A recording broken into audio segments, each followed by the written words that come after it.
Hello, video. Welcome back. Got my friend Simon here, and I haven't seen Simon in a few months because you go back and forth between Dumaguete and Siquijor, right? Yeah, I do. I have a month on each island. Yeah. Did you have an apartment both places, or? I've got an apartment in Sibilan. When I go to Dumaguete, to Siquijor, I stay in a guest house, a place called Stella's. It's marvellous. Okay. So I'm booked up. So you're not paying two rents then? No. But I'm booked up alternate months in Stella's for the next year. Well, your apartment here in Sibilan, though, you're paying for that even though while you're still in Siquijor, right? No, because I've got an agreement with there on Airbnb alternate months, so I'm not paying for two places. Oh, so it's an Airbnb, okay. Yeah. And so, you think you'll keep doing this for the foreseeable future, back and forth? I don't know, to be honest with you, because my plan was to move to Siquijor. Yeah. But the trouble with Siquijor, it's a party island, which might surprise some people because it's changed in the last 2 years. As I was saying in a vlog the other day, I know the owners of a place called the Rum Bar, and they opened 3 years ago in the pandemic, and there were only 3 bars in San Juan then. There's now 64. The place has changed so much over the last 3 years. So when you say to a lot of people that Siquijor is a party island, they're like, well, that's not the city I know. Well, trust me, it's changed. It's changed a lot, and it's changing every day. It's full of backpackers now. It's really become a European It'll be like the tourist new destination. Boracay, huh? I think in about 5 years it will be. I don't know where the backpackers have come from, because I was talking to a friend the other day who was saying there'd been a Siquijor Filipino woman, and she'd never seen anything like it. Because I think it's so much easier to get there than Boracay anyway. You know, Boracay's kind of a trip to get there, you know, and like I drove there one time. There's a couple ferries involved from Dumaguete, whereas Siquijor, you just hop on a ferry. You're there in what, an hour? From here, from Dumaguete. 45 minutes on the fast track, or an hour and 45 on the Ro-Ros. But, Not bad. So it's very easy to get there. It's very easy to get there. And so, I forgot from last time, are you still working, or are you retired, or? Well, I'm vlogging now. You're vlogging now? But that's about the only thing I do work-wise, if you can call that work. It's more like a hobby. No, I've got rental properties in the UK, so that's where I get my income from. Yeah, several guys I know have done that. It's a great way to have passive income, you know, and you can retire early. Yeah. But I imagine if you were still back in the UK, would you be able to afford to live there, you know, without working, or? No, absolutely not. No. Absolutely not. No, I like a lot of expats, I'm restricted to the countries I could live in, really. I mean, Thailand was okay. I had 7 years there.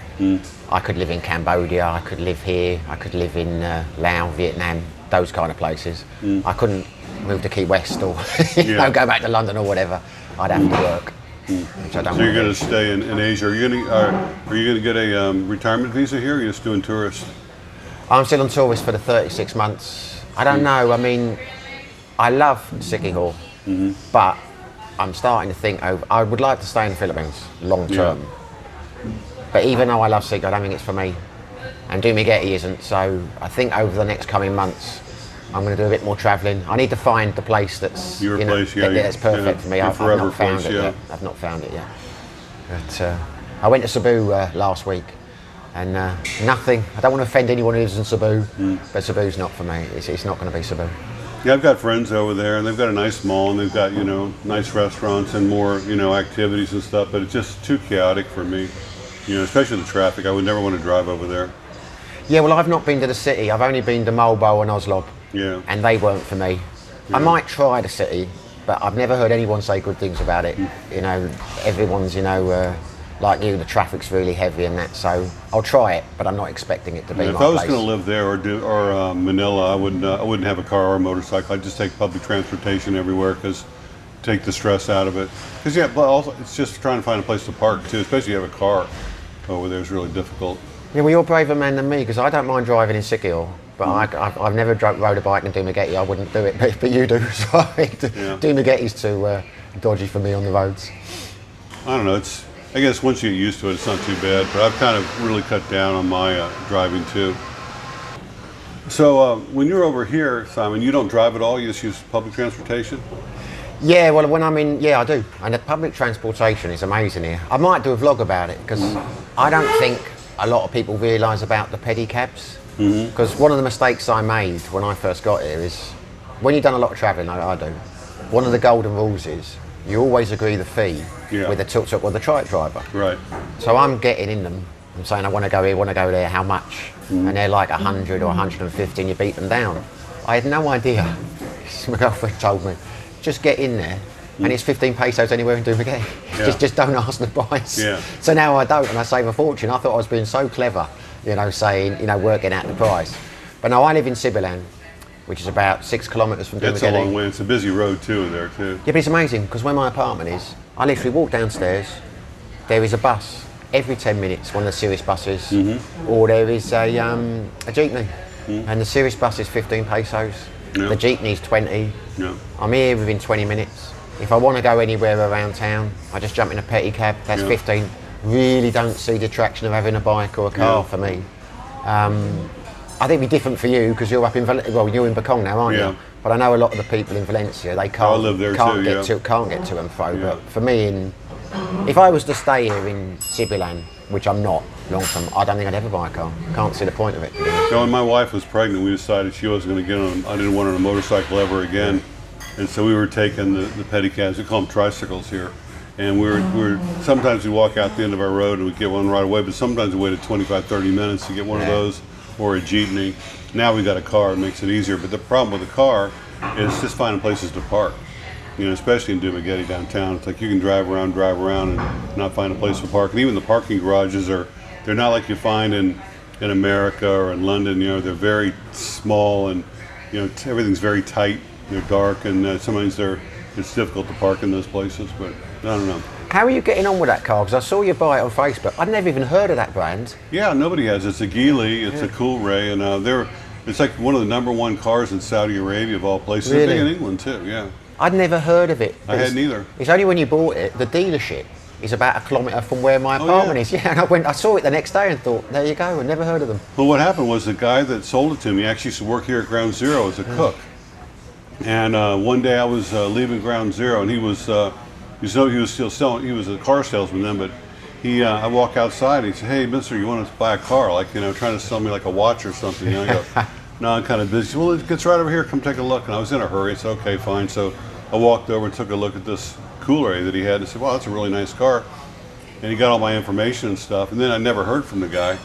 And so then when I was ready to buy a car, I contacted him, said, "Yeah, I want to take a test drive." So me and my friend went down to Geely by you and took a test drive. I just loved it. And they're priced really good, and they got all the options and everything you could ask for. So I'm very happy with it. Great gas mileage too. They sound amazing. I said, I'd never heard of it. I saw you get one, so I started Googling it, and they're very reasonably priced, and they look really nice. But Yeah. so I Well, never also heard of them. they own Geely owns Aston Martin. They own Lotus. Really? They own Volvo, and they own part of Wow. Mercedes Chrysler. And so all that technology is rolled into this car. So what country are they?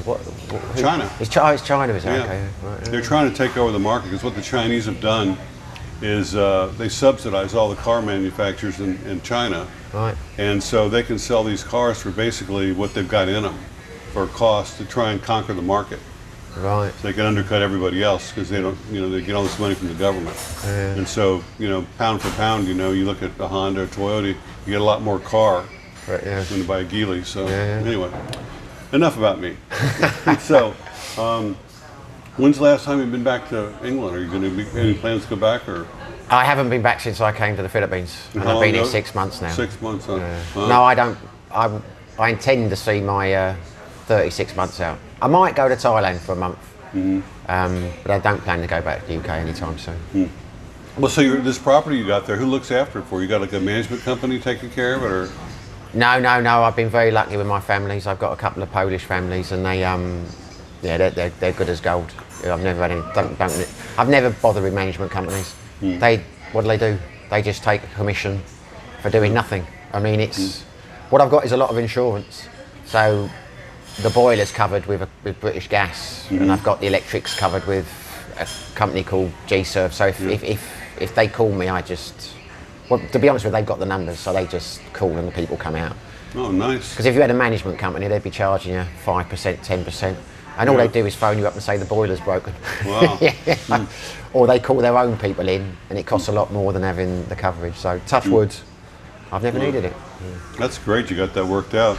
So you got 2 places. Have you ever thought about buying more or getting more into it, or are you just happy with what you've got? No, not really, not now, because the housing market in the UK is not doing particularly well. I mean, I might do in the future, but it's not a good time to buy. Probably, I wouldn't have thought. Why in the prices UK. are high or what? Well, no, they're dropping, and they're usually, obviously, when prices go down, you might think, well, this is a good time to buy. But given without getting too political, given what's gone on with Brexit, there's no forecast they're going to go up anytime soon. They're just going to keep dropping. So it's not something. And Has Brexit happened yet, or they actually? oh yeah, Brexit's happened. It happened about 3 years ago. You know, proper. The vote was about 7 years ago. And it's been a disaster. I know a lot of people won't like to hear that.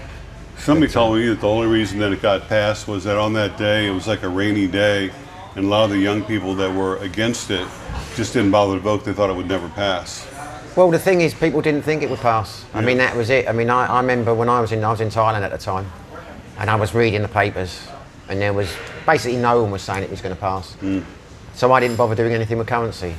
So when I saw the next day it had gone, I thought I need to change some money up. And the day before there'd been 54 baht to the pound.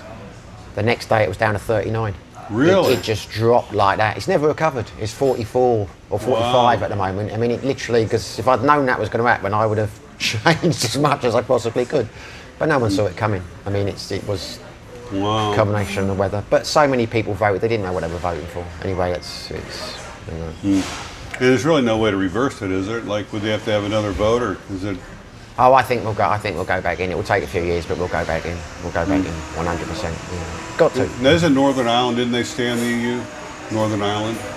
No, they're kind of in the middle. It's they've got an agreement where it's complicated, but goods can go in without tariffs, but then they have to go. It's a mess, but it's kind of in and it's kind of out. But it's still part of the UK. It's not actually in So, what's your plans for the future? Like, where do you see yourself in like 10 years? Well, 10 years is a long way away. I'd like to stay in the Philippines.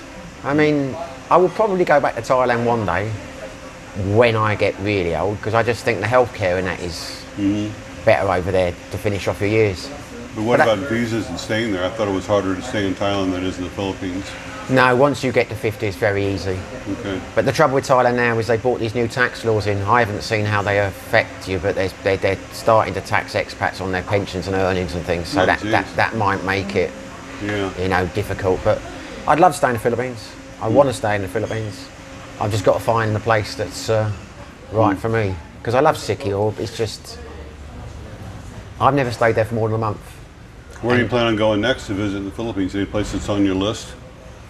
I'm going to go to Bohol next month. Yeah, it's nice there. For a few days, see what that's like. I've heard good things about Bohol. Yeah. I want to try Siargao and I want to try Boracay, but I'm not expecting them to be places to live. I've got it in my mind, and talking to people, they're just a place for a holiday. But I don't know, if I can't find the perfect place, I might just start country hopping. 3 months in Thailand, 3 months in the Philippines, a couple of months in Cambodia. I've never been to Cambodia or Vietnam. I've heard good things about both places.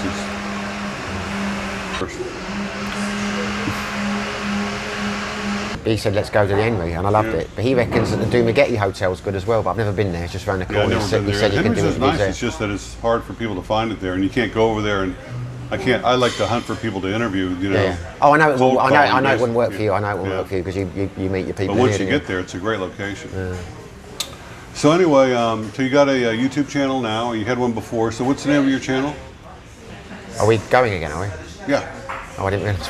Yeah. What's the name of your channel? Yeah. Speaking of Asia. Speaking of Asia. And so we'll put a link to that at the end of the video here, guys. So make sure you check out Simon's channel and subscribe to it and share his videos with all your friends. So thanks again. Nice seeing you again, and best of luck with everything. Thank you.